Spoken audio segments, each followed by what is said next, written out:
Assalamualaikum warahmatullahi wabarakatuh. Para Bapak Ibu, semoga kita lanjutkan kajian kita di bulan puasa ini. Alhamdulillah, ini malam 17, di mana-mana pasti ada peringatan nuzul Quran, yaitu turunnya Al-Quran. Bismillahirrahmanirrahim. Para Bapak Ibu, bahwa kitab Al-Quran itu punya kelebihan dibanding kitab-kitab yang lain. Al-Quran sebagai pedoman hidup kula panjenengan ini diturunkan, yaitu dalam Al-Quran ada keterangannya, ada 4 tempat yang mempunyai tingkah yang berbeda-beda. Yang pertama, bahwa Al-Quran itu diturunkan di malam Lailatul Qadar, yang di dalam ayatnya, dalam suratnya jenengan sampun hafal, yaitu inna anzalnahu fi lailatul qadri wa ma adraka ma lailatul qadr. Inna setune ingsun iku anzalnahu nurune ingsun ing Al-Qur'an fi lailatul qadri ing dalem malam Lailatul Qadar. Kami menurunkan Al-Quran di malam Lailatul Qadar. Malam Lailatul Qadar atau Qadar itu artinya adalah agung dan mulia, itu Qadar. Jadi kami menurunkan Al-Quran di malam yang mulia. Wa ma adraka ma Lailatul Qadri. Tahukah engkau, hai Muhammad, apa yang namanya Lailatul Qadar?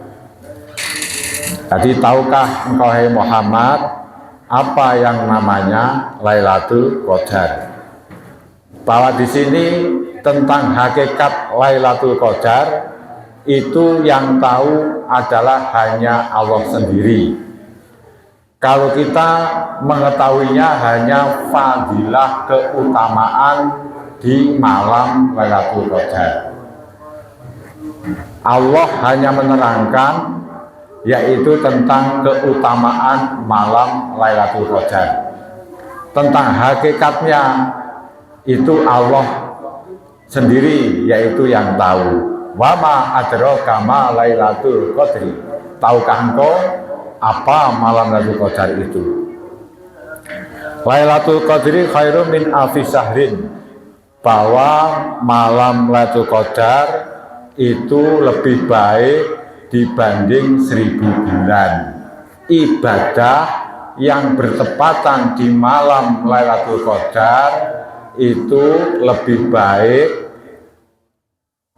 dibanding ibadah 1000 bulan yang tidak ada Lailatul Qadarnya. Lah 1000 bulan itu sama dengan 83 tahun lebih 4 bulan. Ibadah 83 tahun lebih 4 bulan yang tidak ada Lailatul Qadarnya, maka masih dikalahkan, yaitu 1 malam ketika dengan ibadah bertepatan dengan malam Lailatul Qadar. 83 tahun lebih 4 bulan niki podo kalih 30 hari, 30.000 hari, 30.000 malam. Jadi ibadah bertepatan dengan malam Lailatul Qadar niki luwih apik dibanding ibadah 30 ribu hari, 30.000 malam. Podo kali 83 tahun lebih 4 bulan. Nah ini ngoten. Itu adalah kelebihannya umatipun Nabi Muhammad diwai malam Lailatul Qadar. Ngoten. Nah, Al-Quran termasuk bentuk kemuliaannya adalah diturunkan di malam Lailatul Qadar. Ngoten. Lah, kemuliaannya lagi Lailatul Qadar adalah tanazzalul malaikatu. Malaikat penduduk langit silih berganti untuk turun ke bumi. Tanazzalu itu silih berganti untuk turun ke bumi. Waruhu dan malaikat Jibril. Lah, turun ke bumi ini fungsinya nopo? Turun ke bumi ini adalah fungsinya memberikan kedamaian datang panjenengan, memberikan kedamaian datang umat Nabi Muhammad yang nggih menika umat Nabi Muhammad saling beribadah, berkunjung neng rumah-rumah jenengan untuk memberi salam kedamaian. Niku ngoten kuwi pas malam Lailatul Qadar. Ya ora kudu neng masjid, ndak kudu neng musala, neng omah, sing penting ibadah. Itu adalah ketika bertepatan dengan malam Lailatul Qadar, itu ibadah jenengan lebih baik dibanding 1000 bulan atau 83 tahun lebih 4 bulan. Bi'izni rabbihim min kulli amrin salamun hatta matla'il fajri, bahwa malaikat dari langit turun ke bumi untuk memberikan kedamaian datang panjenengan sedaya itu atas izinipun Gusti Allah.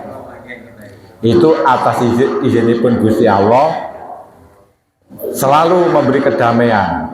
Salamun hatta matla'il fajri, bahwa kedamaian yang dibawa oleh malaikat untuk umatipun Nabi Muhammad niki dari mulai terbenamnya matahari sampai menjelang terbitnya fajar.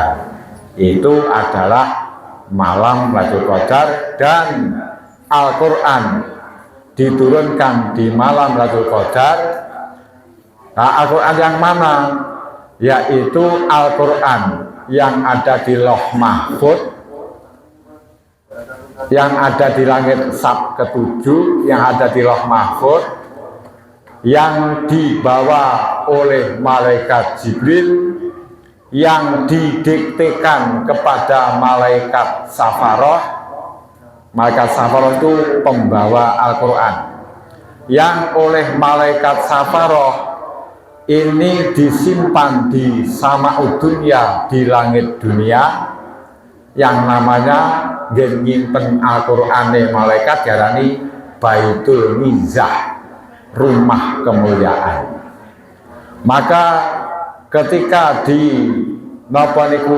disimpan di Baitul Mizah ini, ketika Nabi Muhammad telah diangkat sebagai nabi, lalu malaikat Jibril memberikan wahyu kepada Nabi Muhammad, akhirnya didiktekan oleh malaikat Safaroh kepada malaikat Jibril untuk disampaikan kepada Nabi Muhammad.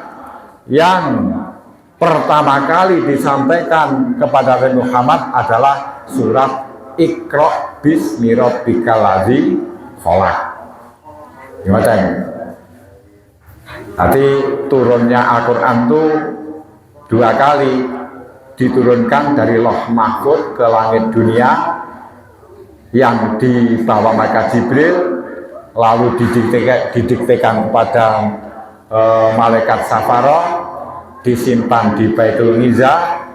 Lalu setelah disimpan di Baitul Mizah, maka Nabi Muhammad membawa wahyu, Nabi Muhammad mendapatkan wahyu yang oleh malaikat Jibril didatangkan sesuai dengan situasi dan kondisi dari Baitul Mizah oleh malaikat Safaroh, didiktekan pada malaikat Jibril, yang akhirnya turun pertama yaitu surat Iqra bismi rabbikal ladzi khalaq bertepatan tanggal 17 Ramadan. Mula tanggal 17 Ramadan diperingati sebagai hari turunnya Al-Qur'an. Jadi hari turunnya Al-Qur'an. Iqra bismi rabbikal ladzi khalaq.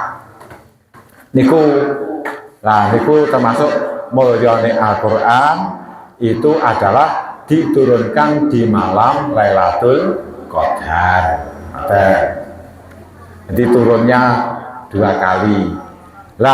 Diturunkan dari Loh Mahfud ke langit dunia niki secara keseluruhan.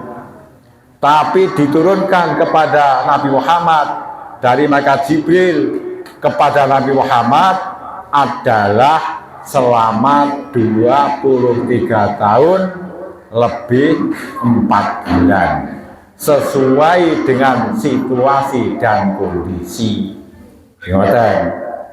Jadi nggak langsung kabeh boten. Ben napa?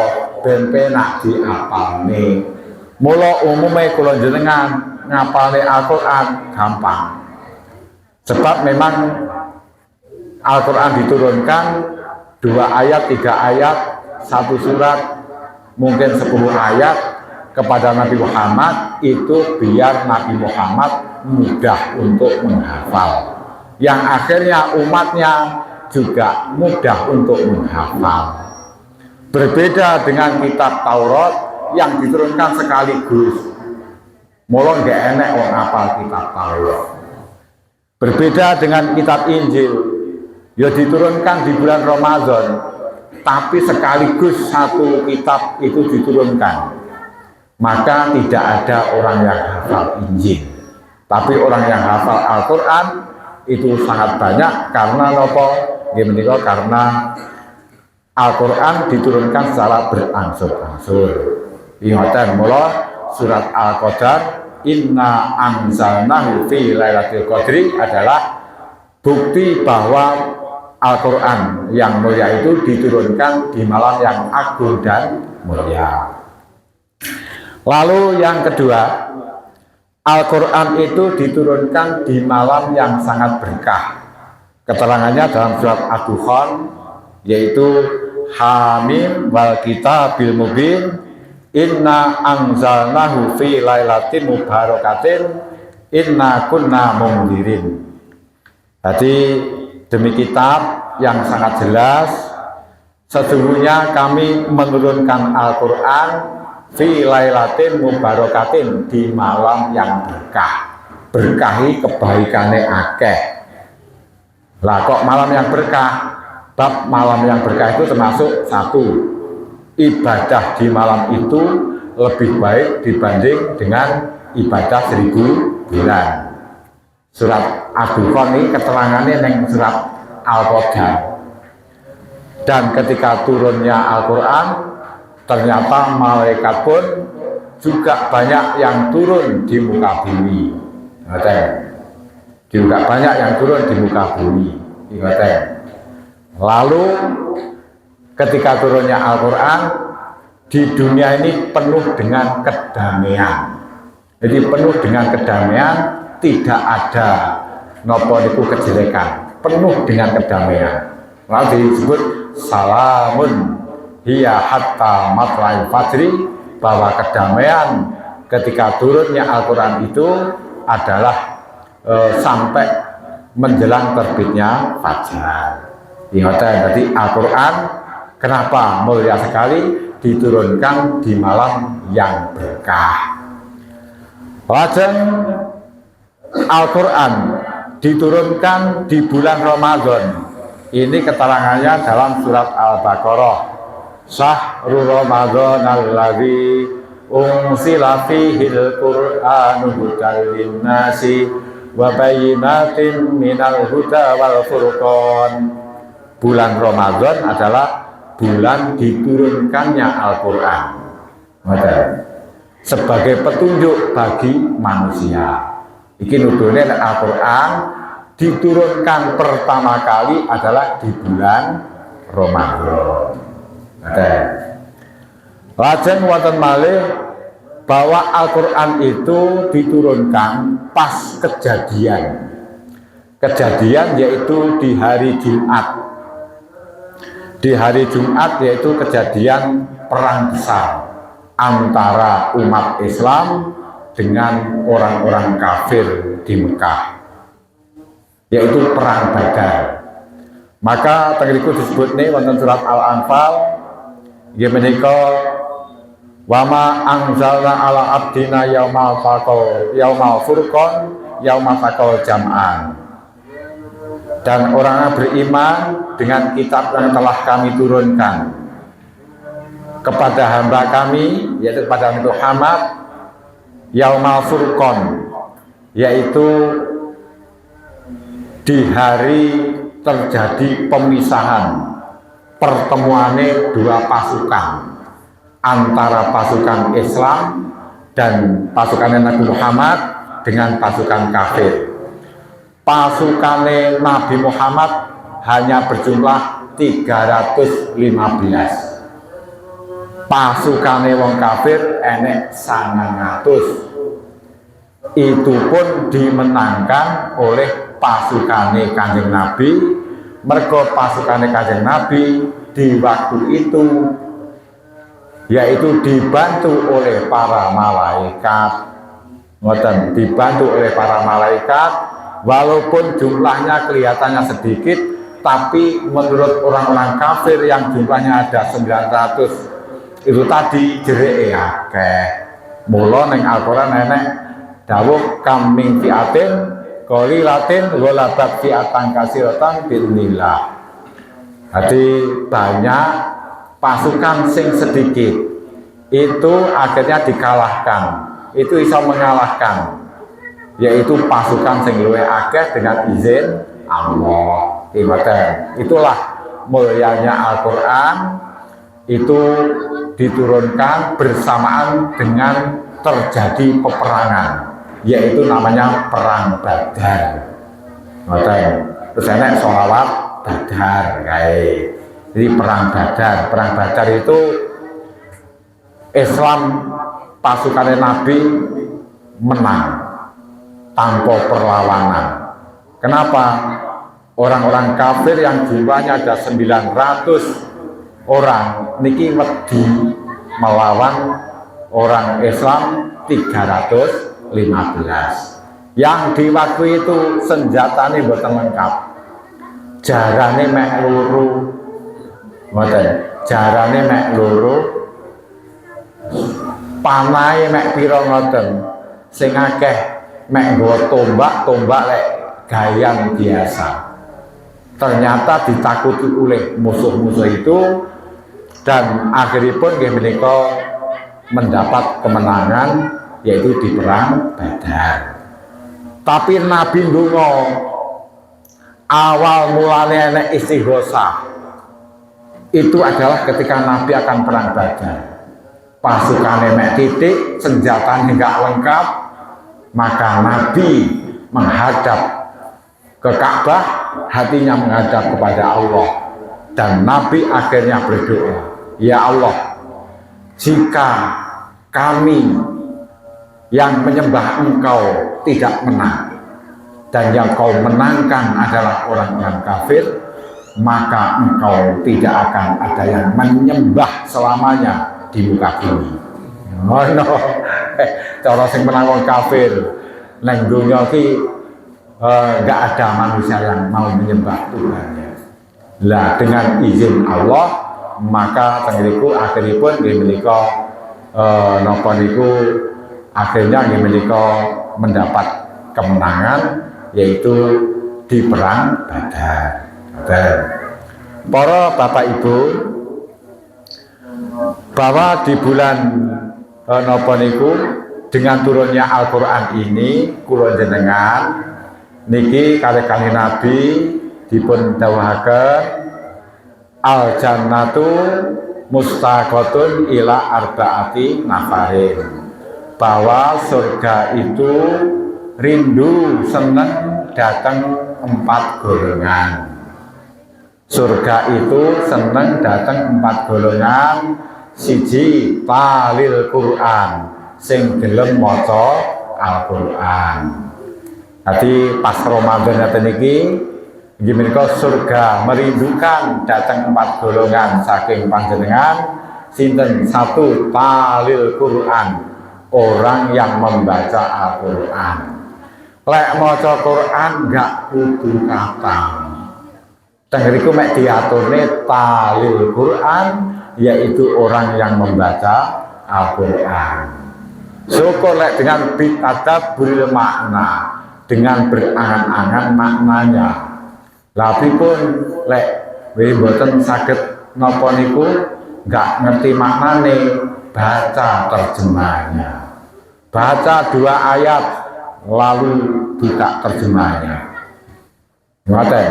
Baca 3 ayat buka terjemahnya. Hati ngoten. Sing apik bitadabbur, enggak kudu kata. Tapi dengan membaca Al-Quran dengan senang. Talil Quran. Mboten qiraatul Quran, talil Quran itu berarti membaca dengan tertib. Walaupun blekak-bleku, wih pahalane malah double. Ngoten. Jadi blekak-bleku kayak sik gelem maca, nah iki pahalane lahu ajroni, punya 2 pahala. Pahala lek segep karo lek pahala lek kangelan. Ngoten. Lah masalahe orang itu lek enggak kenal Arab. Nek Arab ya angel karena bukan bahasa kita. Ngoten iku. Mula Bapak Ibu saisane jenengan maos Al-Qur'an. Ngoten. Itu dirindukan dengan surga. Mboten usah kata mitek, sing penting lek pas Ramadan sering baca Al-Qur'an.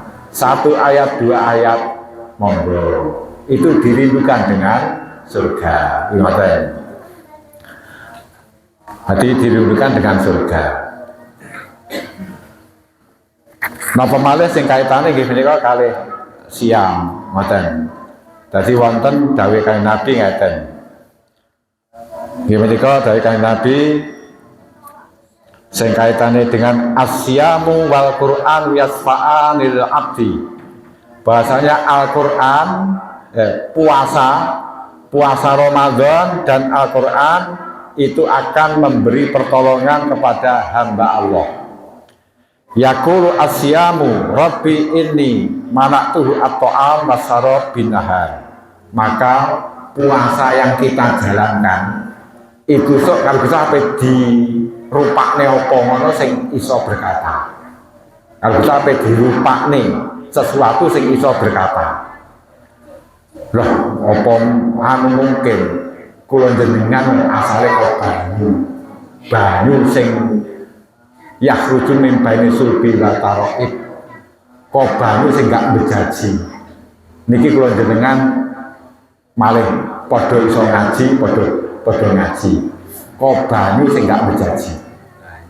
Kula jenengan Gusti Allah ndamel poso kula jenengan digawe makhluk yang bisa berkata iso.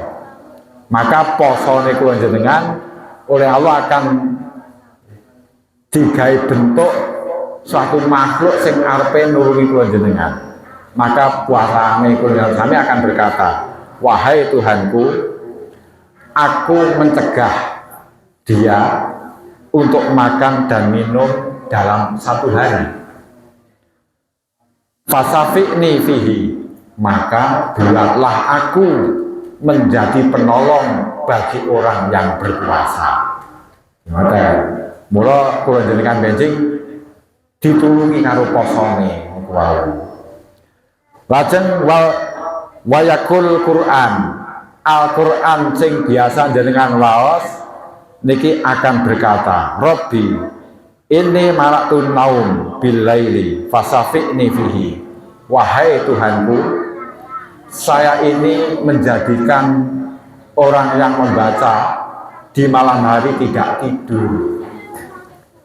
Jadi saya ini menjadikan orang yang membaca Al-Quran tidak tidur. Maka buatlah aku bisa mensyafaati, menolong kepada orang yang membaca Al-Quran.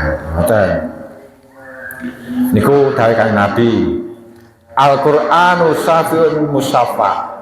Al-Qur'an itu sebagai penolongnya kula jenengan.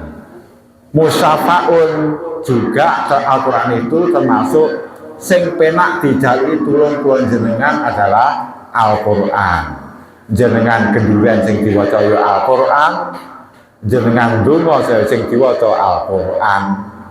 Nah niku sing penak dijaluk tulung itu Al-Qur'an. Ngoten. Maka ketika di luar bulan Ramadan niku panjenengan baca Al-Qur'an biasa, maka di bulan Ramadan niku lebih ditertibkan. Ngoten. Nah niku tahlil Quran wong sing waca Al-Qur'an. Lajeng yang kedua, yang dirindukan surga adalah wahafidhil lisan, sing menjaga lidah, menjaga lesannya. Ngoten, swarga ki demen karo wong sing gak kakean ngomong, sing menjaga lesan. Lesan ki adalah ilat. Melakno boyo kae ndak tahu ngelokne wong ora duwe ilat kok. Apa nek boyo ilate? Lah kula jenengan niku duwe ilat. Lah mula Nabi ndawuhne lek pengen dirindukan surga adalah termasuk hafizil lisan, sing menjaga lesannya. Ngoten, sing menjaga lesannya. Mula sering kula aturi panjenengan termasuk sing batalne pahala puasa adalah termasuk al-kitbu goro. Goro ki ya mergo duwe ilat. Ngomong goro mergo duwe ilat. Wanami matu adu-adu menghilangkan pahala puasa. Adu-adu ki ya mergo duwe ilat. Wal ghibatu rasan-rasan kuwi ya mergo duwe ilat. Sumpah palsu, sumpah sing kleru, sumpah sing gak bener, kuwi ya mergo duwe ilat. Kang ngoten itu menghilangkan pahala puasa. Lajeng Bapak Ibu, termasuk lagi nggih menika sing kaitanipun dengan yang dirindukan surga adalah wamut imul jian, yaitu yang memberi daharan kepada orang yang berpuasa. Memberi daharan pada orang yang akan berbuka puasa itu adalah dirindukan surga. Mula ibu-ibu sing nggawa terancam, nggawa kulupan, nggawa begedel, nggawa es, nggawa soto, nggawa rawon, nggawa gedang, nggawa semongko, nggawane aqua, jenengan ini dirindukan surga. Mergo napa arepe didahar tiyang sing ajenge berbuka, yang dalam satu hari jenengan itu ibadah. Mut'imul ji'an, yaitu orang yang memberi daharan kepada wong sing luwe karena berpuasa. Oke. Lamlo Nabi dawuh man fattara iman kana lahu mislu ajrihi. Barang siapa yang memberi daharan neng wong sing berpuasa nggih buka, maka pahalane double. Ngoten, pahalane double. Pahalane padha karo sing diwehi daharan, pahalane double. Ngoten. Layang kusumin min ajris soimi sayan, jadi nggak akan dikurangi, jadi pahalanya double. Lalu Nabi dawuh lagi menika man fattara fi ramadhana soiman, barang siapa yang memberi daharan kepada orang yang berpuasa untuk berbuka puasa di dalam bulan Ramadan, kana magfuran, maka akan dapat ampunan Allah. Napa sing diampuni li dzunubihi pada dosa-dosanya. Wa ala raqabatihi minan nar, termasuk lek kula jenengan niku gadah keluarga, keluargane pun sedo, kula jenengan kan yo enggak ngerti bagaimana nasibnya. Apabila mereka tidak selamat, dengan kebaikan kula jenengan mau memberi daharan kepada orang yang berbuka puasa, maka itu oleh Allah akan diringankan. Wong tuane kula jenengan, ibuke kula jenengan, keluargane kula jenengan sing pun sedo, dengan kula jenengan mari daharan kepada orang yang akan berbuka puasa, mereka itu akan dapat ampunan.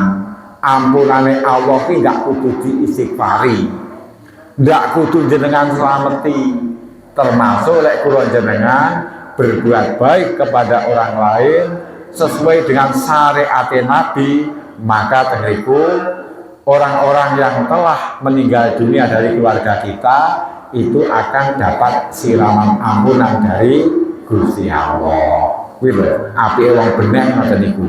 Ngoten. Iki kan Nabi dawuh ngoten. Lajeng sing kaitane kalih yang dirindukan surga adalah termasuk wasoimi Ramadan, yaitu orang yang berpuasa Ramadan itu dirindukan surga. Mergo napa tiyang poso niku adalah meninggalkan makan dan minum dan sesuatu yang membatalkan li ajrillah karena Gusti Allah. Ingoten di karena Gusti Allah. Ingoten. Para Pak Ibu, mekaten ingkang kula aturaken. Wassalamualaikum warahmatullahi wabarakatuh.